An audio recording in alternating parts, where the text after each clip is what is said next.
tryna take it down, place for you just scoring minds, best the bar. All right, ladies and gentlemen, I got your watch list coming into January 22nd, 2020, and this is straight out of a movie, What Just Happened, and even what can happen. But pretty much today, the stock market went down, and it wasn't as bad. There was still a lot of repo stuff, many things, even with earnings that are keeping it up and that could keep it up. But we dropped as this norovirus, the coronavirus from China, has spread, and I want to talk about this. I'm even going to give you guys a timeline related to even the SARS outbreak, because this is a unique thing, and this is what caused the market. And then we had news from Boeing that they are grounding the planes for even longer. Boeing dropped a lot. It broke through that support. This is, again, has a big effect on the Dow Jones and all the other indexes. So that started to drop. They got halted. And then we had the earnings after hour with Netflix. So we got a lot to talk about. I want to go over this. I'm going to give you guys an explanation of literally why this happened. And this virus thing is something to take very, very seriously. It's kind of hard to connect the dots at first, but we have stuff with history that have shown us this. So I'm going to go over that stuff. I got your keys for tomorrow, which is essentially watching this and the rest of the earnings we've been talking about. And then I want to go over all of the plays that we made today. We made like 4 or 5 plays. You guys got to see last week. We're in the beyond. So if you've been watching this, you guys have seen how we've played this out. We got to double dip, baby. So I even have another double dip play I want to talk about. But we're in those plays. Those plays went up a couple 100% today. So we got a lot to talk about. So let's get right into it. You guys know what you need to do. Drop your thumbs up on the video. Make sure you're subscribed. And if you don't know, we are live Monday through Friday, 30 minutes before open. It's the first link in the description, and it is pinned in the comments. We better see you there in the morning. If you're going to miss it, you better get your scream alerts. We caught the Boeing. Again, there's just so much different news, but be there on the stream, baby. We got the information sourced.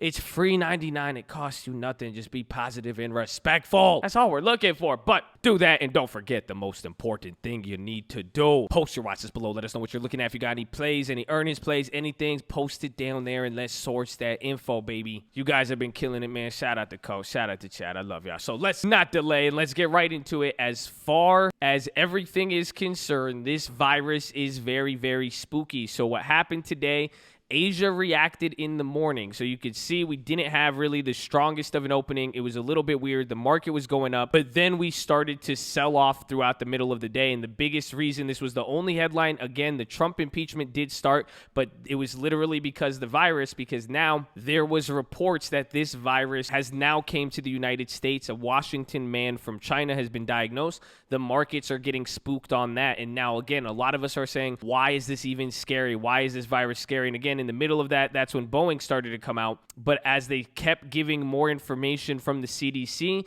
the markets really, really reacted. And the key is it has an economic effect, and this has happened before, again, with SARS. So in reality, a new virus outbreak can cripple economic activity. Again, when SARS happened from 2002 to 2004, even Japan had to issue economic stimulus. They gave out tax breaks. They started easing business restrictions, and they were even throwing concerts, like billion-dollar events, and they put $1 billion towards promotion of tourism. So essentially what's going to happen, and we made a play on Expedia today, but if you really think about this, is if this virus spreads and it keeps spreading, and this is the key we have to understand. I'm going to go over a timeline with it, but pretty much on January 7th, they identified this as a new type of coronavirus. And again, I've been saying it right. I thought I was making a joke. It is a coronavirus. That's what it's called. You could even go to the CDC website. The last other new strain of a coronavirus was literally SARS. So this is very, very important, because now if it spreads from person to person, it literally, they're even saying here too, human to human transmission. So literally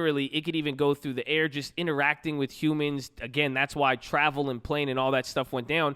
But if there's a risk of that and it could kill people, what's going to happen is some people won't be able to go to work. People are not going to go out to eat for food. They're not going to go for entertainment. They close down nightclubs. Again, we have a historical example, and we could compare the two, but this is not looking good at all. And again, this could even be a black swan. I'll even stand by it. It all depends how it spreads. And now this is why people are getting worried. I didn't believe it at first this morning. I was like, Hong Kong was a little bit spooked off of it, and I didn't really see it. But then kind of once I started clicking it together with kind of SARS, and now it's came to the United States, it resembles the timeline, but this virus has jumped the borders a lot quicker than SARS. And now, you know, for the tinfoilers out there, you could say this could be the black swan.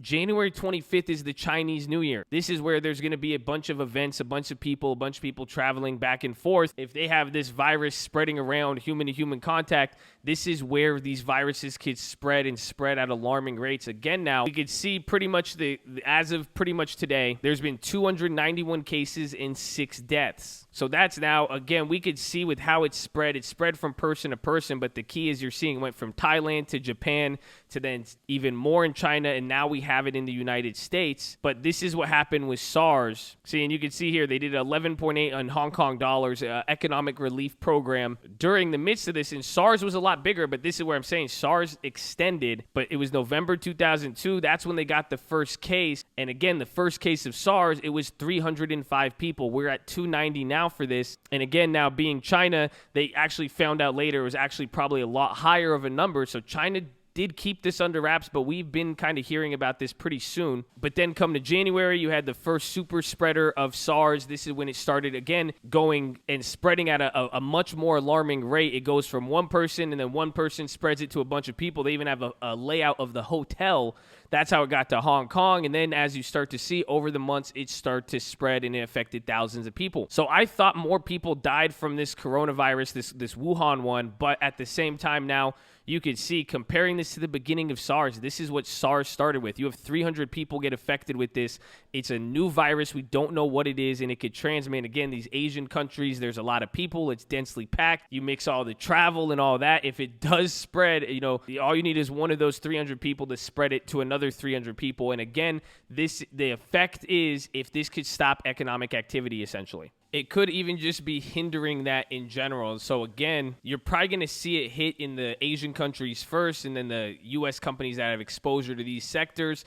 And then after that, if it does spread to thousands and thousands of people, again, it would have to get bad. Then you're going to start to see other industries react. And again, in a weird way, it is its own little black swan of something hurting trade. So again, it's kind of fit in our timeline here of end of the month coming into February. So we will see. It will take a lot, but I do think this is something we need to watch, and it is something I think a lot of people just didn't understand, but this is explaining why, and again, the timeline and how fast this is moving. I encourage you to read these articles here and go through and read up about it, compare it to SARS, and you'll see. But there's a reason why markets, Hong Kong in general started to drop off. And now I would even watch the Japanese yen. That's going to be an important one. We might even see this diverge. So all of these are going to be very important. I hope you guys are ready for it. And then today, too, the news that also helped bring the market down. This was towards the latter end. It was dropped by CNBC first that they said that they're going to delay, that regulators are looking at delaying the return of the MAX 8, and then Boeing responded to it, and then they pretty much made a halt because it was news that really deserved a press release. That's why it sold off so much. And then the stock got halted and it went up. We played a weekly on that. That was good. We'll go over that play. But essentially, watch for this news to play out. They have earnings, I believe, next week. So that's still going to be interesting. But again, how Boeing and some of those bigger names do, it's going to affect the market. But the market only went down a little bit. The market bounced again towards the end, but it started to sell off again on more of that neurovirus news. The CDC pretty much said expect more cases in the U.S. So depending on how that thing moves, that is what I'm going to be watching, and then also paying attention to the earnings. We did our earnings plays and all that, but let's go over those and let us get into the plays.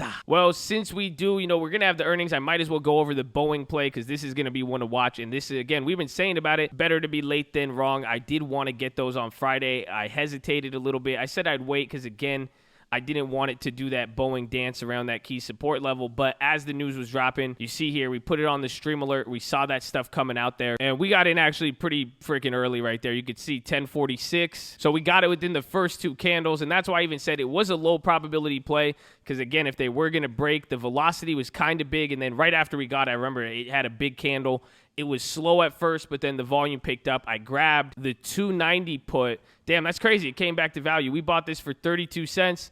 It shot up to like 168. We could have ghetto spreaded it, and that's what I was talking about. At one point, you pretty much could have sold the 280 and got your 30 or 40 bucks back. You could have even got 80 bucks back, had double your trade, and then literally had 1,000 max gain. I wanted to wait a little bit. I liked it. Again, this was, like I said, a YOLO play, but considering the breaking news, this is now when we want to start getting into Boeing. We could start scaling in because whenever it breaks or if it bounces up, that is going to be an opportunity. And now the option chain all day today from the beginning, now it's only pricing about like an $8 move from here. So that's like $3.19 or down to like 303. But during all this, the market is kind of like when Tesla was moving both prices on the option chain. The market's pricing it between like 320 and 300 by the end of the week. So we're going to see volatility with Boeing. And if not, that if you disagree, sell the premium, do some credit spreads. You could make some money on that. But that was the play we made. That's the first one I like. And then I actually got all the plays written down for you here. We did Netflix. So we did 3 different plays. I did one Netflix 395 400 call credit spread. And now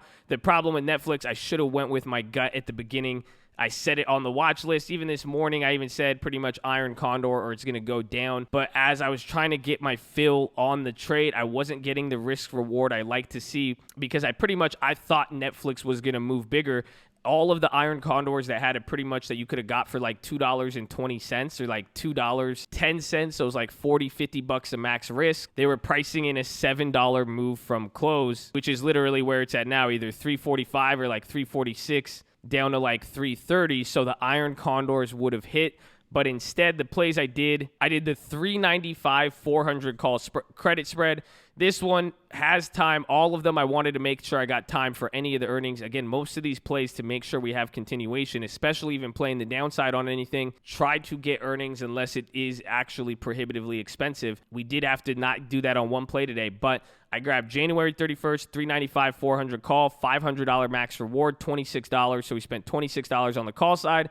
Then I got a 282, 275. This one was 36 cents for a $700 max reward. And again, why I like this over the condors, because any of the condors you would have got filled at, it had like a $7 or a $5 range. And I thought that was too thin, but those are only offering pretty much $30 risk to make $220 profit. And that's if you hit it right on the head. So both of these plays, I figured I might as well take 20 bucks to 500 or $36 to 700. That seemed a little bit better of a risk reward for me. So we did that. And then I also got a Netflix put on, I did these two on the small account and this one on the bigger one, but we only did this one for 60 cents. That one was just, like I said, my first instinct in the morning was either iron condor or go down. I saw they were going down. I figured if they were going to go down in the morning, I could buy the put now early in the morning, and then we could profit off of the IV going up throughout the day, and that is what happened. But again, this play is most likely going to lose tomorrow, but there will be an opportunity for some Netflix continuation I'm going to be excited for. Even again, doing more iron condors for the continuation as well. So those were the Netflix plays. As far as everything else, we did make a play on Intel.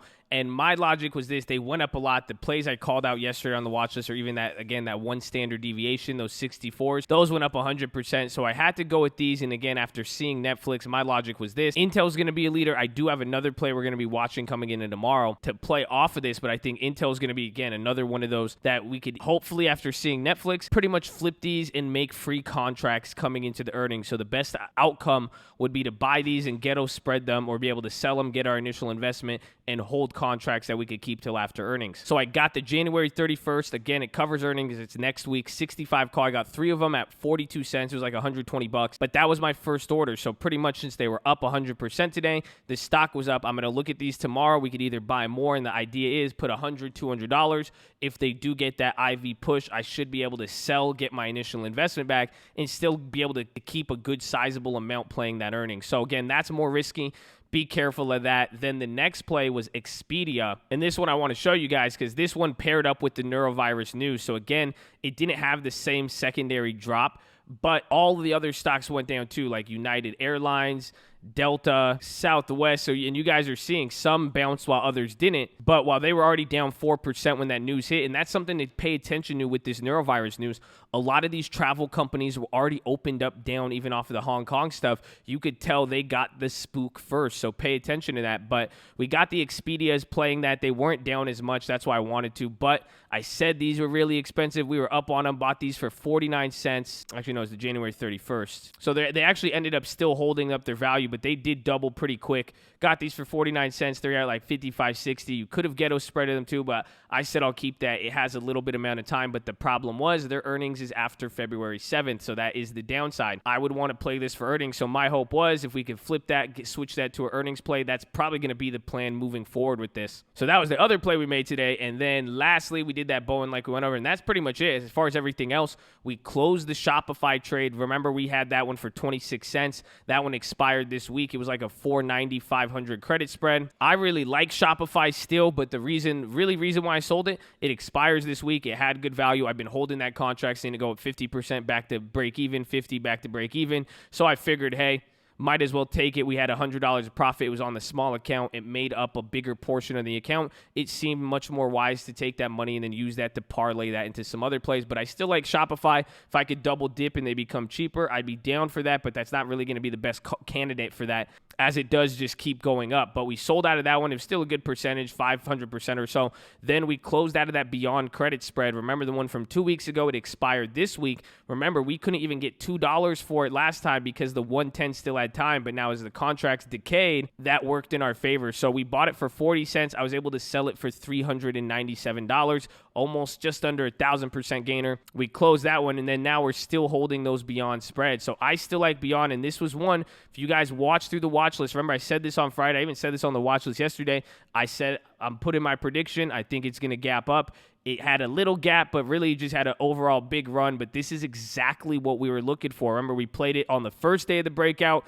We hit those crazy out the monies. We waited patiently. This is what I said for the double dip. I said if you missed out this run up, wait, let the contracts kind of reset. And we were able to get some really, really good prices. So that 160 we got today turned into like $600 or something. So not too bad. Still holding it. But the best part is we got 2 weeks of time, and that covers their next earnings. So we'll see what happens. We'll get some of the earnings run up and go from there. So I hope you guys like that Beyond play, but I hope you ultimately can learn something. I have another double dip play we'll talk about, but besides all that, these are all the stuff we want to be watching tomorrow. I am going to keep an eye on Costco. They keep going up. They're at a breakout point. A lot of people talked about them. I think they're going to be at an interesting level. So I like Costco. Next is Amazon. They made news of their pharmacy stuff that they're actually rolling out. Walgreens and stuff dropped on that, but they actually went up surprisingly. The spreads we got for earnings are really down like 80%. I'm thinking of averaging down into those by pretty much getting a better contract, or Amazon really starts to break out, because again, remember, it has been lagging and we've been waiting for it to go up. My thesis still exists on them, so maybe we could even flip a weekly on there. But besides them now, watching NVIDIA, again, comparing this to Intel, even watch AMD, our plays are still up on that. We're still holding those. But NVIDIA, I really think, I remember last time Intel reported, they did have a good run up on there. So I'm going to keep my eyes on NVIDIA. But this is pretty much going to be that next play as far as the earnings continuation and setup goes. I think they could break out. They have a long way. But again, Netflix kind of showed us something about the earnings season. So we'll see. But this is going to be a critical quarter for a lot of companies. So I do like NVIDIA. Watch NOC. This could be a double dip, and why I'm saying this is because it seems like they're still up, and I don't want to forget about them. I think they had big moves, and this is going to be good because as they've kind of slowed the pace down there, a lot of eyes have gone off of them. They could still be in play, especially with everything going on. Then watch Snapchat. They were a little bit more stable today, and really what we saw with Netflix earnings, we might see something with Snapchat, so keep your eye on that. I mean, we're going to be watching those. Earnings is right around the corner. I might even sell puts on one of these red days. We'll see. And sell puts means I'm bullish on there because I want to buy the shares. Then watch Booking. This is another one I'm going to keep my eye out for. They dropped 3%, but again, the dollar moves. You could get cheap spreads with Booking. The issue is going to be the spreads. Again, not the credit spreads, but the spreads on the prices of the spreads. So it's hard to get filled. There's a lot of illiquidity, and it's hard to get filled on those contracts. So that could affect it, but if you're able to get one, it could be a really good play. Then watch Microsoft. We still need a ghetto spread that one. We're in that play. They still held up, but they kind of went down today. So did Apple. So watch for them either to lag or lead, but again, they are still a good candidate for earnings. And remember, all these companies are going to move in packs, so just keep that in mind. And then lastly, my double dip play is Qualcomm, baby. So remember, we wanted this breakout. It hit there. I want to see how it reacts. It might only be, the thing is, if it's a real double dip opportunity, it'll stay here for a little bit, then break out. If it does just shoot up and go up after tomorrow, we might have missed our opportunity. So I'm going to be patient with it, but I like the Qualcomm. We missed out the first time. Now we're going to hunt and wait for it for the second time, but that is your watch list, ladies and gentlemen. Make sure you're hydrated, healthy, ready to go. Make sure you post your watch list. Make sure we see you there in the morning. Make sure your head is in the game for earnings, baby. I need y'all to make wise decisions. You better tell me what's in your hand. You better keep that armor on. You better just get in there and source that information, and that's it, baby. We all need to focus. It's game time, baby. I'm going to do it anyways. Who cares what they say? You got to focus on you, what is wise, your game plan. You are going to take losses. Don't let it get to you. We lose a battle to win the war. I want you in the game all the time, baby. So that's it. Let's go!